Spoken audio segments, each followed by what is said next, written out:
பெருமாள் உள்ள இருந்திருக்கிறாங்க.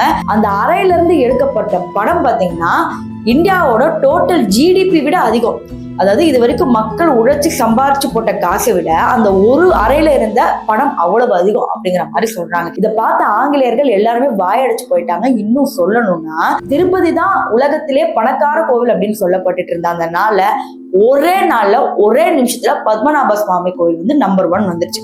சோ இந்த கதவை திறந்த பிறகு எல்லாருக்கும் ஆசை வந்துருச்சு, அடுத்த கதவுல என்ன இருக்கும், என்ன பண்ணணும், ஏதாவது ஒண்ணு பண்ணி திறக்க வைங்க அப்படின்னு சொல்லும் போது மறுபடியும் போராட்டம் நடக்குது. இந்த கதவை திறக்க கூடாது. அதுல ராஜ குடும்பத்துக்கிட்ட போய் இன்டர்வியூ எடுத்த போது அவங்க என்ன சொன்னாங்கன்னா, இந்த கதவை ஆல்ரெடி 1940களில் வந்து திறக்க பார்த்தாங்க.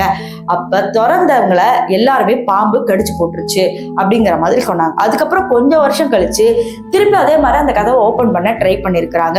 ஆனா அந்த கதவை ஓபன் பண்ணும் போது கடலோட சத்தம் வந்து கேட்டுக்கிட்டே இருக்கு அப்படிங்கிற மாதிரி சொல்றாங்க. அதாவது அந்த கதவுக்குள்ள பல பாம்புகள் இருக்கிறதாகவும் அங்க ஸ்ரீரங்கநாதர் அதாவது பத்மநாப சுவாமியே இருக்கிறதாகவும் வந்து சொல்றாங்க.